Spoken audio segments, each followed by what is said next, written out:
Semua kajian ilmu pengetahuan itu membutuhkan filsafat. Filsafat yang dimaksud adalah filsafat hermeneutik. Apa yang dimaksud dengan hermeneutik? Secara sederhana, hermeneutik berarti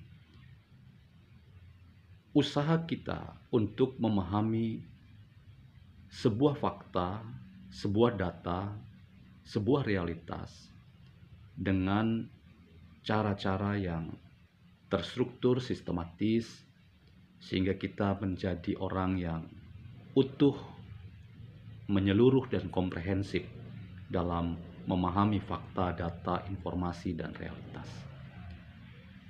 Tujuannya adalah agar kita tidak salah paham.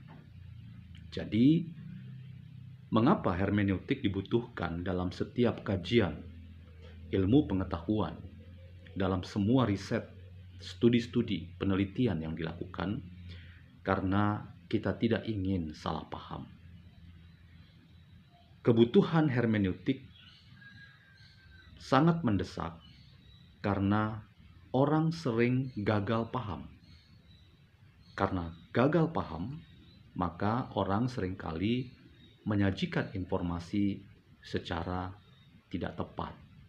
Inilah yang disebut dengan belokan kebenaran atau post-truth, yaitu kebenaran yang menyimpang, kebenaran yang justru tidak mengabdi pada kebenaran, tetapi justru yang terjadi adalah kebohongan. Teman-teman,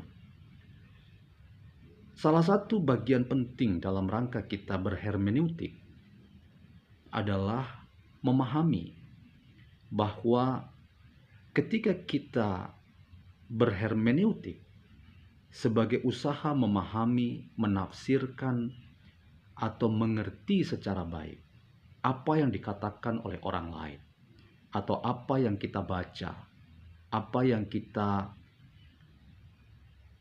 lihat dalam teks-teks yang tertulis, maka pertanyaan kritisnya adalah apa yang dimaksud dengan tujuan akhir dalam rangka kita berhermeneutik.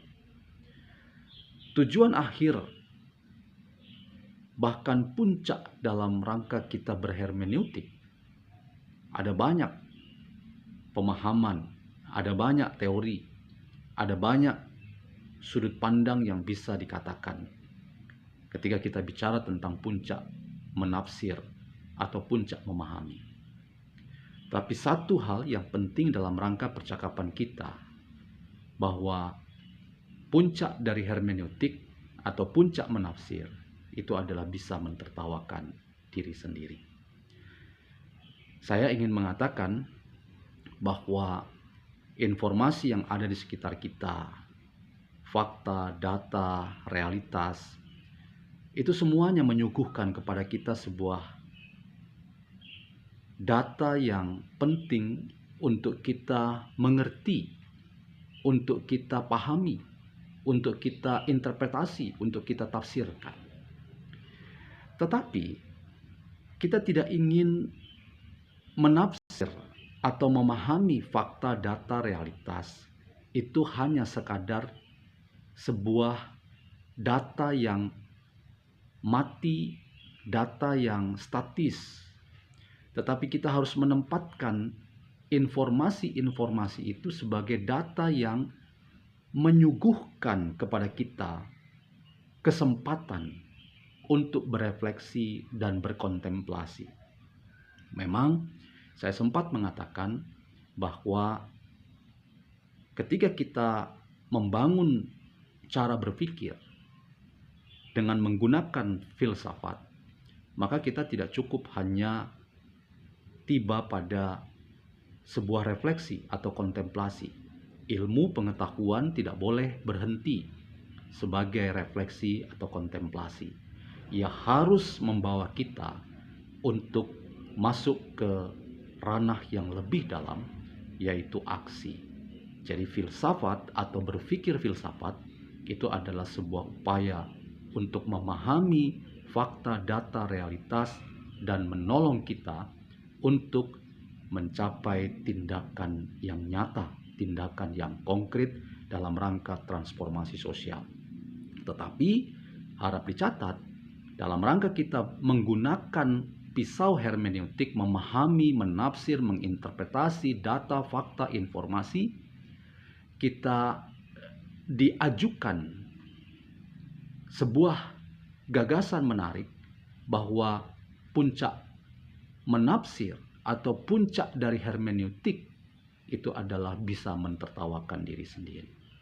Jadi ada aspek humor yang tidak boleh kita lupakan ketika kita menggunakan filsafat dalam rangka memahami secara baik, secara mendalam realitas di sekitar kita. Orang yang punya sisi humor dan bisa mentertawakan diri sendiri adalah orang yang dikatakan selesai dengan dirinya. Orang yang seperti ini tidak merasa bahwa apa yang dia pahami itu sebagai satu-satunya kebenaran. Ia menjadi orang yang bisa terbuka pada kebenaran-kebenaran yang lain. Ia menjadi orang yang bisa menghargai pendapat orang lain. Ia bisa menjadi orang yang mau berdialog secara konstruktif ketimbang mengatakan bahwa orang lain itu tidak rasional, orang lain tidak paham, orang lain tidak secerdas saya. Bahkan kita menyematkan status bahwa orang lain itu dungu dalam memahami sesuatu. Artinya tidak mendalam, artinya tidak cerdas, artinya tidak logis seperti yang kita pahami, yang kita miliki dalam rangka kedalaman membaca dan menafsirkan realitas di sekitar kita. Karena itu, teman-teman, kita ingin mengembangkan cara berpikir yang kritis, tetapi kita tidak kehilangan aspek humor. Bahwa apa yang kita katakan, apa yang kita yakini, bahkan apa yang kita imani, itu tetap berangkat dari sisi kita sebagai manusia. Kita tidak dapat merangkum seluruh kebenaran. Karena itu, kebenaran adalah sesuatu yang selalu ada di depan kita. Karena itu, kita tidak akan pernah menjadi orang yang suka memaksakan pandangan kita sendiri. Lalu kita menghakimi orang lain sebagai salah, keliru, tidak tepat, tidak mendalam, tidak benar. Bahkan orang lain kita sematkan dengan status dungu atau bahkan dengan istilah-istilah agama, kafir, sesat, dan karena itu layak untuk dihilangkan kehidupannya di dunia ini. Tidak, teman-teman. Kita sadar bahwa proses kita memahami realitas di sekitar kita itu juga dipengaruhi oleh apa yang menjadi latar belakang kita. Kita bisa salah memahami, kita bisa keliru dalam menafsirkan sesuatu.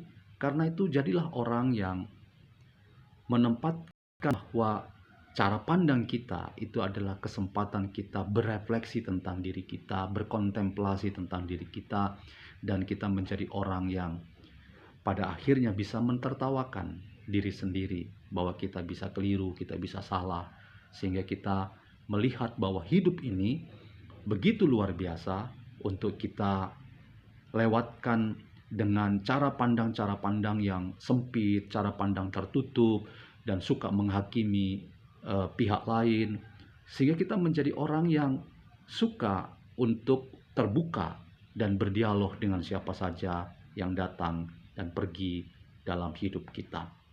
Jangan terkecoh dengan pandangan sepihak yang mengatakan bahwa saya atau kami adalah pemilik kebenaran satu-satunya, tetapi terbukalah dengan pandangan-pandangan baru.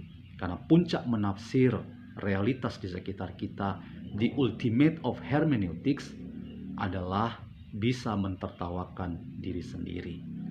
Orang yang bisa mentertawakan diri sendiri adalah orang yang sudah selesai dengan dirinya. Orang yang sudah selesai dengan dirinya adalah orang yang dewasa dalam rangka berperilaku di tengah-tengah pergaulan yang semakin majemuk ini.